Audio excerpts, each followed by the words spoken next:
Welcome everybody to another episode of the Peak Potential Success Show. My name is Fong. I'm an entrepreneur, a business strategist, a real estate investor, a speaker, and also a best-selling author. Every single day, I have the opportunity to help others unlock the potential and guide them to succeed. More often than not, I see people not taking action, not fulfilling their potential because they have a missing link. Whether if it's a partner, a strategy, a tip, a perception, a connection, or a podcast or interview, it's something that's missing for them to get over that hump. And that's why I have this show. Every single week, I want you to be watching this show so that you're able to unlock your potential, maintain that level of success, and to find a new peak potential and achieve things that you've never even dreamed of. Today, I'm absolutely thrilled to have this very special guest. He's a great friend of mine. We've known each other for over 10 years now, and we've developed a great relationship. We spend time together. We have a lot of fun together. We do deals together. We talk about real estate, investments, all that great stuff. And he's just he has a world wealth of knowledge inside his head, and it's just amazing time just to be talking to him and having fun. He has an abundance of energy, and he is the expert of the infinite banking system. So please welcome Mr. Richard Canfield. Hi, everybody. Happy to be here. I'm super stoked to be doing this with Fong. He's not kidding when he says we've had a boatload of fun doing all that stuff. There's also been some epic meals filled with one of my favorite things, which is sauce, at many of those particular events. And so we've had a lot of fun in all of our experiences. And that's one of the things I love about Fong and what he's able to bring to the table for the people he works with is that he knows how to amp up the energy and the excitement and get people into an action state. So I appreciate that about you, sir. Awesome. Well, you're one of those people that I love because you have great energy and you're always so happy talking about stuff that you learn, stuff that you know, and it's just great energy all the time. So thank you for being here. Yeah, absolutely. There was a personal development coach that I had many years ago. He said, if you're not growing, you're dying. So I'm interested in staying above ground. So very, very true. So I did mention that you are the expert in the infinite banking concept. Now, I'm pretty sure there's a lot of people out there. What exactly is the infinite banking concept?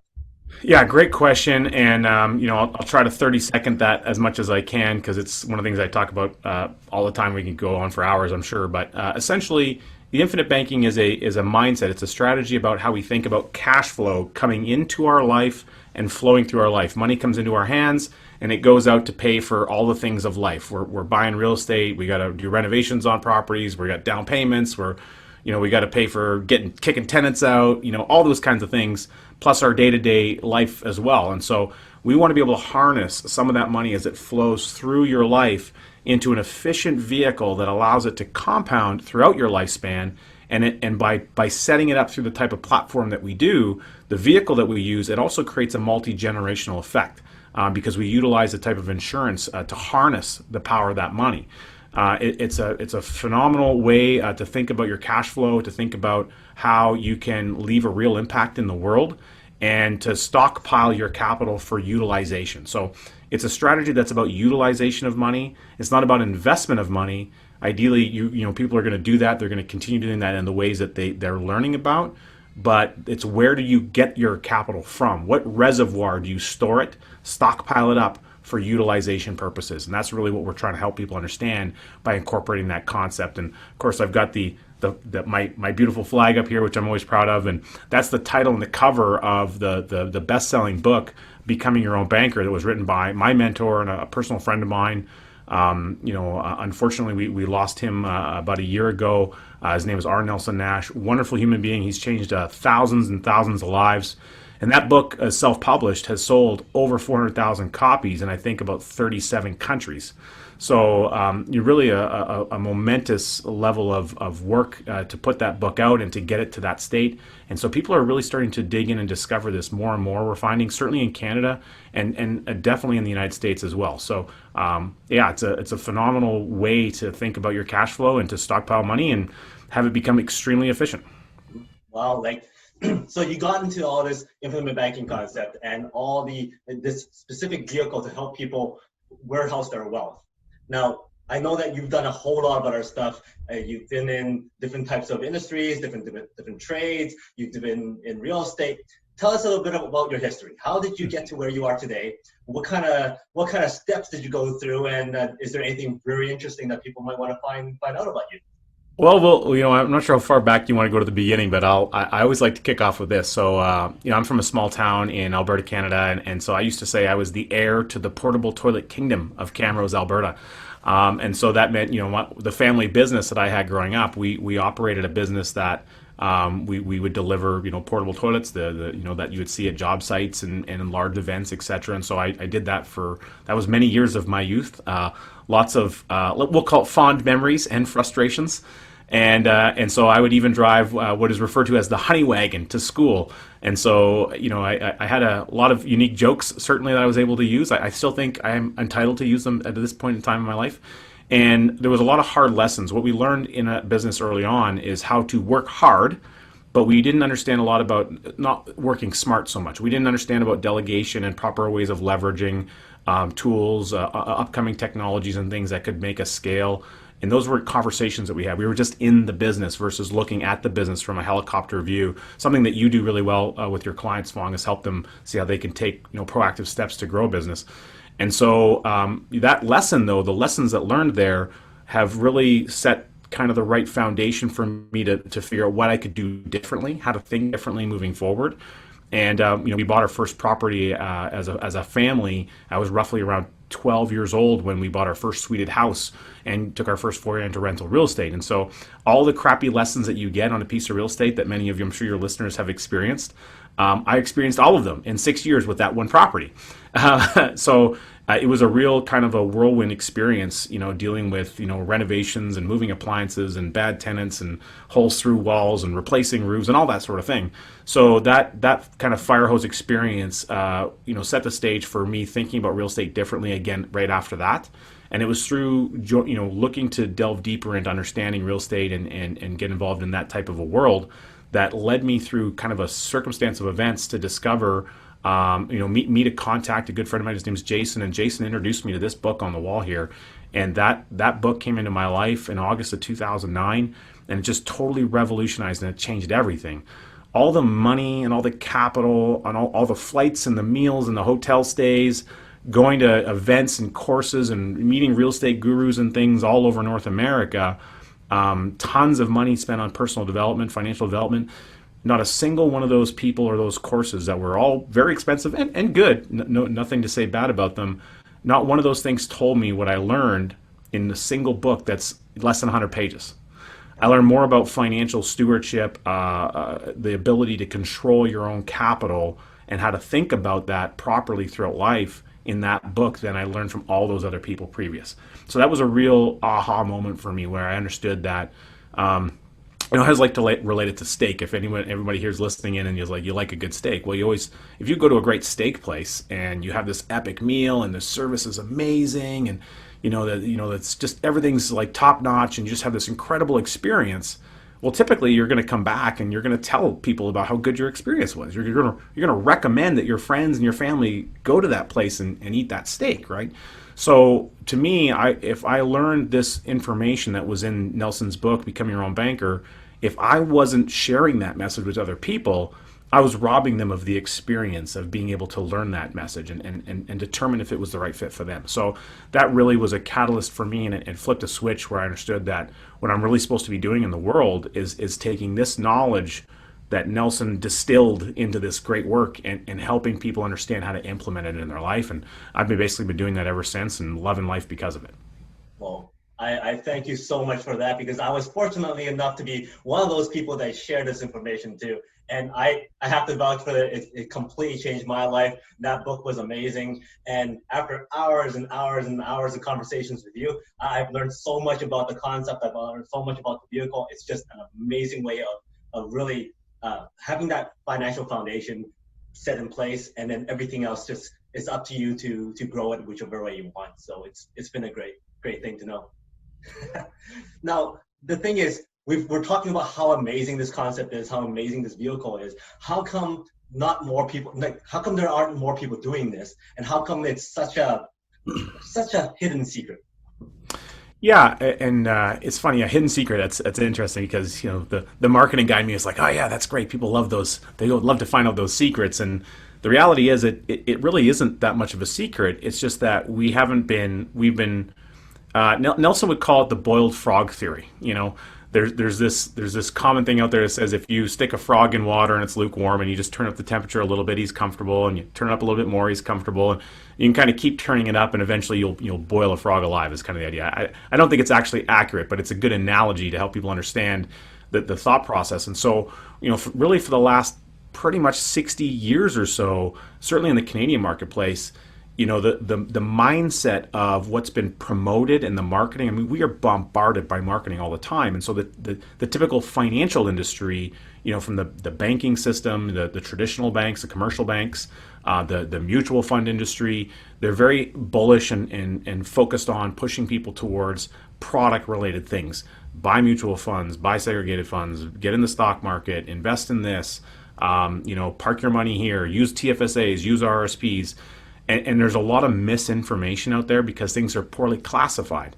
And so what the vehicle that we use for infinite banking is actually a life insurance contract. And it's a participating, dividend-paying whole life insurance contract, which ultimately is probably one of the most boring, basic tools on planet Earth because it's been around for 200 years and it works like clockwork. It's just never failed.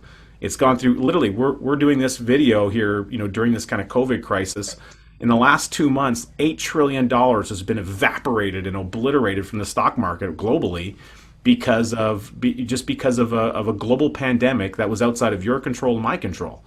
And so for me, myself personally, and my clients, every single night when I go down on my pillow and I wake up the next day, I've got more cash in my bucket than I had the night before.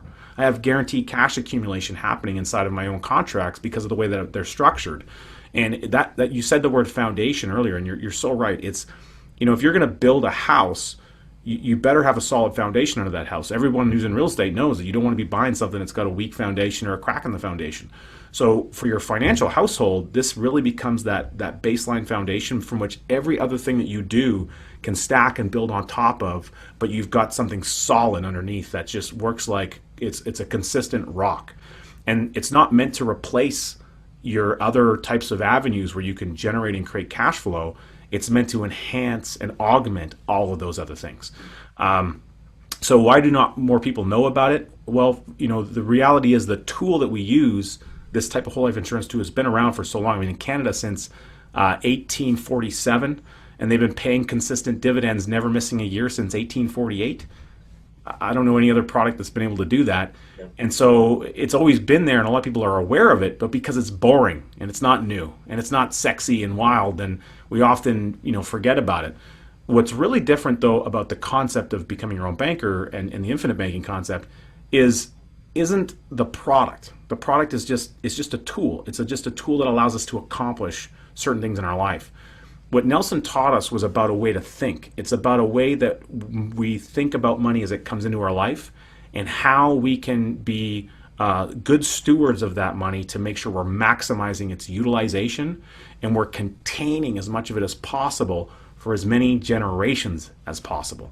And that's really the difference. And so Nelson didn't really just start to discover this until in the early 80s, when interest rates skyrocketed. He'd already had quite a bit of insurance for himself personally, but he was very big into real estate, into development real estate. And he had that time frame. He was paying, about 9.5% on a bunch of loans, making good money at that time on lines of credit. And all of a sudden things went to 21%. Well, he was paying 1.5 over that, prime plus 1.5. He was paying 23.5% interest on like $500,000 of lines of credit. Then he had a lawyer that was a partner in one of their real estate deals, a big development project, bankrupted on them. He had to eat that guy's share of the deal, which was another $300,000. So imagine, 1981, 82, you've got $800,000, which is, in today's dollars, that's probably the equivalent to, $2.5 million, $3 million or something in open credit lines at almost 24% interest. Like, holy, that's mind-boggling, right? And so Nelson, it was through prayer and desperate times that he realized he could get out of the thing that he'd created by getting access to capital inside of these insurance contracts and starting to chip away at that. And through basically he was able to take this headwind of interest and payments that was coming at him this way, and he was able to reverse the flow of that capital over a number of years. It took him 13 years Nelson said to fire his bankers, to get out of that situation, and then take control over all that debt that he had to third party people, so that he had it under his system, his control, and then he was able to carry on from that point in time. When Nelson passed last year, him and his wife Mary, they had not seen a traditional bank other than for the convenience of a debit card for, I think, just over 30 years. I mean, that's astonishing. Their entire family line, if they choose it and they want to follow through on Nelson's principles, they do not require the usage of a traditional bank as you and I know it today for any future things that they need to do. There's no mortgages in the family. There's no car loans in the family. All that stuff is internal, and they pay them. They pay the family system back the principal and interest payments that would otherwise walk out of the family system to some third-party commercial lender.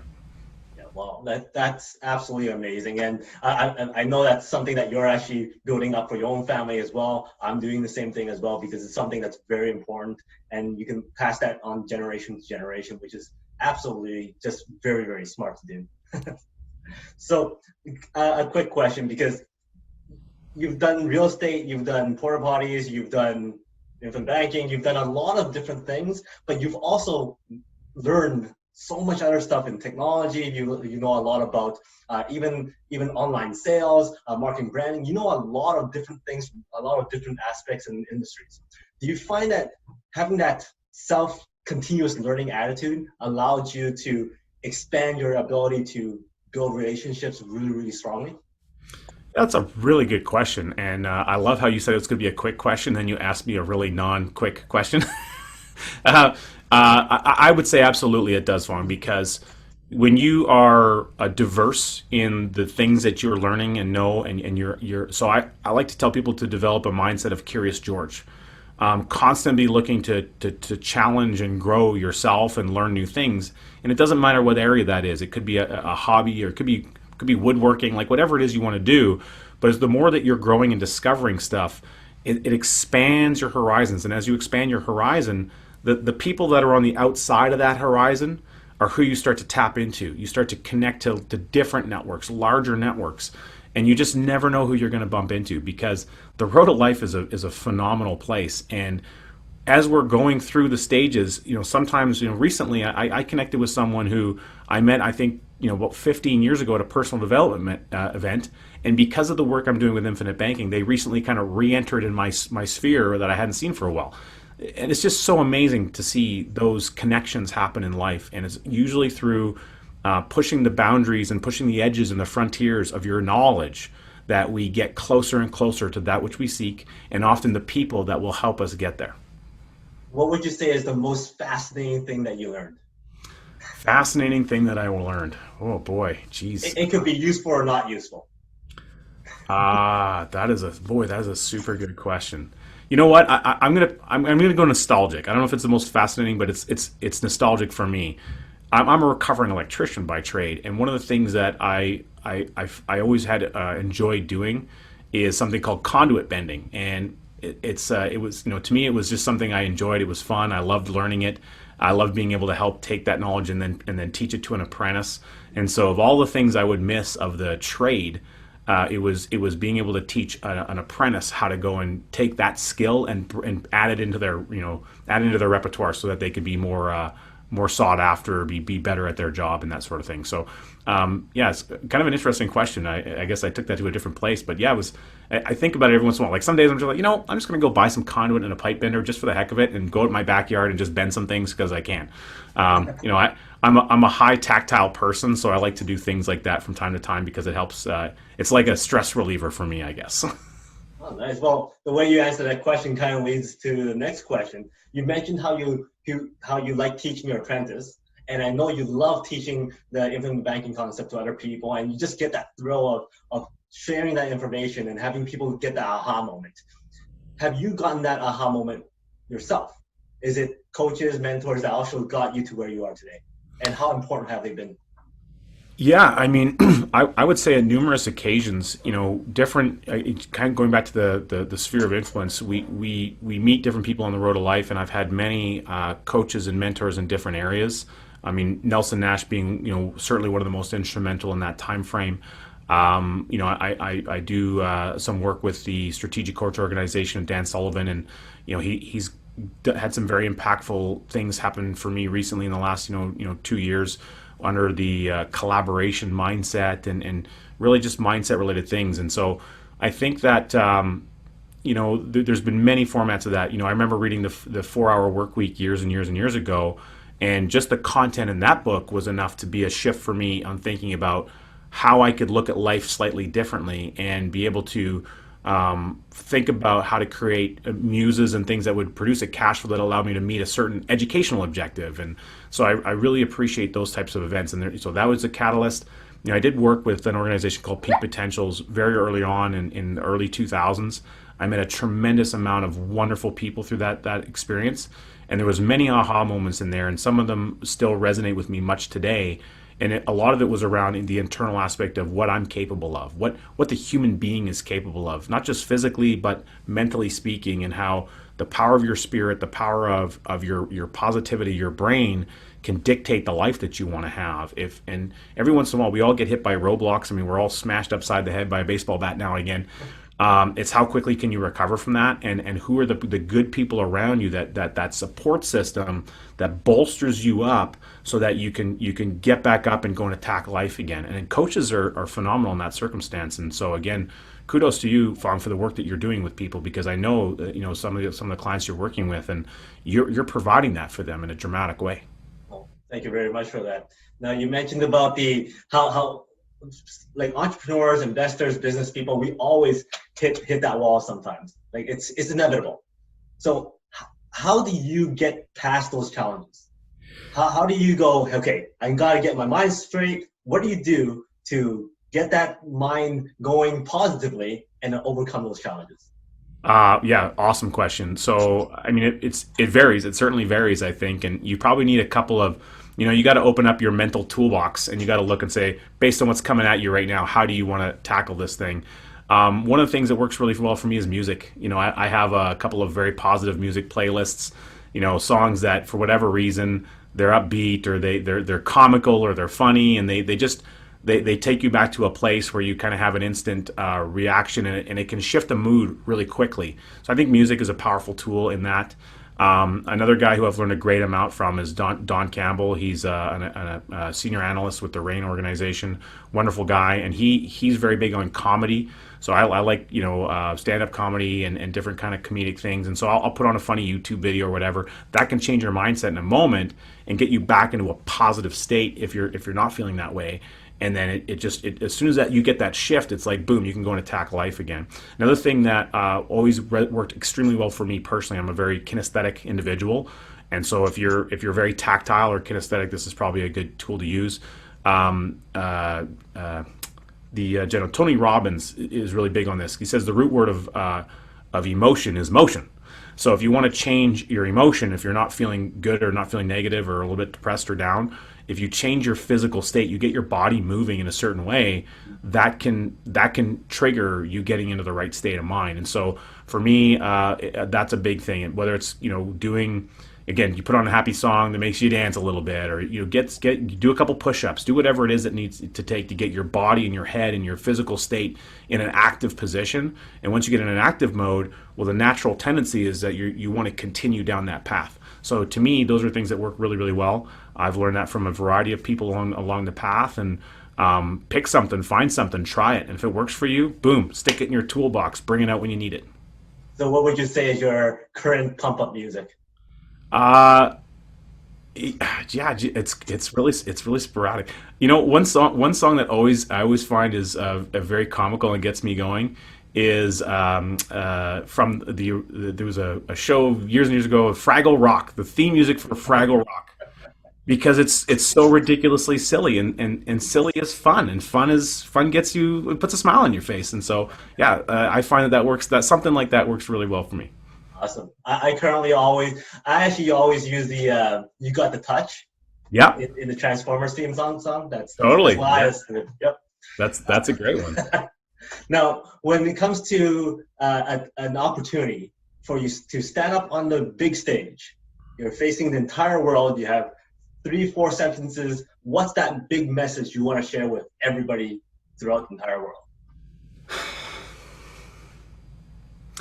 You control your financial life, not somebody else. Take ownership, build a solid foundation, don't take no for an answer. Very good, very meaningful and very powerful as well. So that concludes our main formal portion of the interview. I got some quick little one word answers, and we'll see how this goes. All Okay. right. Now imagine you're parachuting. This is an amazing photo op. What's that one thing you want to bring up with you? Nelson's book, Becoming Your Own Banker. Awesome. Now you drop and you've landed, okay? And you're actually in the amazing race. Okay. You rip open that envelope and it tells you to go to which location? The Colosseum in Rome. Awesome. Now you fly to Rome, you're in the Colosseum, you rip open that next envelope and it says, your task is to do this. My task is to cry freedom. Awesome. Now, during this whole amazing race, what is that one thing that might actually get you eliminated? One thing that would get me eliminated. Shiny object syndrome. Awesome. Well, thank you very much for that. And then finally, what is success like? I have some random item here. 4 cards. Pick a number from 1 to 4. Let's go with 4. Number 4. So, success is like cleats. How is success like cleats? Cleats. Cleats is the spikes on the bottom of like a golf shoe or something, right? Yeah. Okay. Success is like cleats because you're constantly striving to get to the next point and the next point in life. And a cleat digs into the ground and it gives you traction. It gives you power to be able to push forward so you're not being pulled back. That's how cleats are like success. Awesome. Very well done. Thank you very much. Now, if anybody wants to get in touch with you, learn more about the system, learn more about what you do and how you can help them, what's the best way to get in touch with you? Best way to do that is to go to my website, richardcanfield.ca. That is CANFIELD. richardcanfield.ca, and there's tons of access of information there. You can access a case study where I walk through an online recording. We go through using the system. We show an example of purchasing a bunch of cars throughout the lifetime as just one tool and recapturing all that capital so that you can use it again later on in life for retirement, passive income, that sort of thing. We have that. There's a variety of other tools that are available there, and they can also check out. I'm a co-host of a podcast with a colleague of mine. That's wealthwithoutbaystreet.com.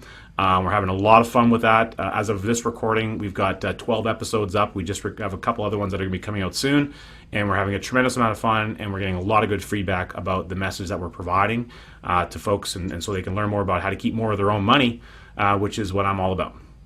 Awesome. Thank you very much. So for all of you listening, get in touch with Richard if you want to find out what he does and how he can help you out with your financial freedom. And then also tune into that podcast. It's a great podcast, lots of great information, and you learn a lot. And they have a lot of fun doing it, and you can tell they have a lot of fun doing it.